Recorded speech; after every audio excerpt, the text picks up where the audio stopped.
And so she asked this question, which I think is a question that lots of teachers would ask.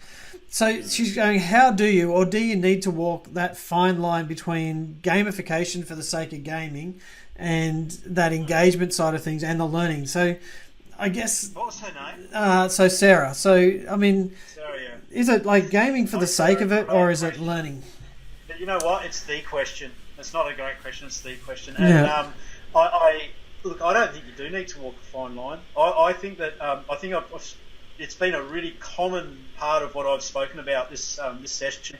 It's structure. I mean, if you go into if you take your kids outside to play and you've got no structure, what happens? They run amok. Yeah. So it's exactly the same in Minecraft. If you're going to take kids into a Minecraft environment, you need to have some structure. You need to know what outcomes you're working towards, and you need the kids to understand that this is a lesson. That if they want free time, they're going to get it at home. Or you might allow some free time at school, but I'm not necessarily for that. I think that you use it as an educational tool. Have some structure around it. That's going to lead away from the play for play's sake. And if you use that 27 Stella Street as an example, that session went for 2 hours, and we did not have like even 1 minute of free play. It was all around that lesson, and the kids loved it. So the whole thing is knowing your outcome, having a structure, and it's not like we'll go build this and then we'll mark it at the end, but you actually have to put some structure in place. Isn't it the same in everything we do in education? Yeah. If you just throw it out there and hope it happens, they're the results you're going to get. So yeah, in Minecraft it's the same, and because the kids are so keen and so fired up and engaged, it's actually really easy. You've just got to be really strong about what it's for. That's the way they wanted to play the game, and it spoilt it. They were spoilers that spoilt it for a lot of kids. But so what I'd do is I'd get my head around the concept. You don't have to learn that much about Minecraft. You just got to have your head around how it works for you as an educator. How I am almost the opposite of a control freak in the classroom, but with Minecraft you're going to need to start with some sort of control. What I've learned is that when you're using Minecraft and you don't have structure and you don't have that form of control, there'll be tears within 3 minutes easily. The kids that have that desire to sort of have power over others in the game will find ways to frustrate, annoy, and what's called grief other kids.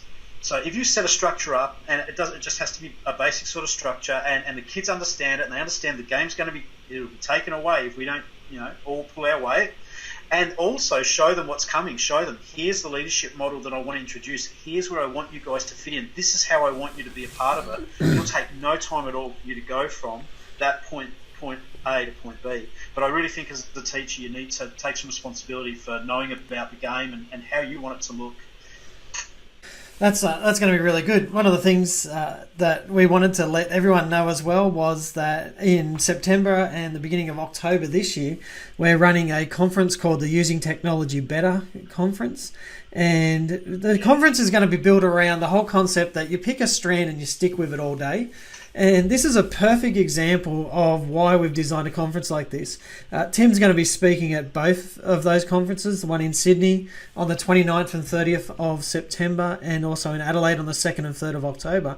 But you're going to get 5 hours, 4.5, 5 hours to sit with Tim in a small group and just get this stuff sorted. So step one, right through to the end, understanding how servers work, how to avoid all the pitfalls, and so on. So I mean, it's just highlighting to me once again, I'm only just at the slightest understanding of how this goes.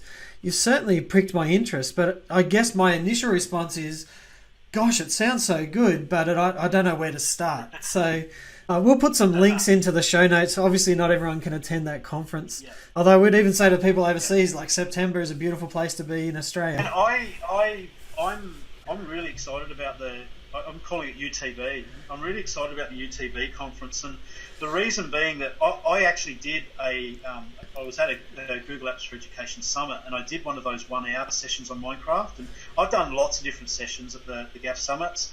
The one I did on Minecraft, people were flowing out the doors. There was just that much interest, which I thought there would be, but it was for an hour, man. It was like, it was just all I did was pique people's interest, Yeah. and probably like what we're doing now, just get them interested enough so that they can ask more questions. But if we're at that UTB conference, man, we're going to drive down into. I'm going to bring computers along. I've got 24 laptops, so anyone that wants to actually, like, the idea will be is that we'll do some stuff in game. I'm going to show them.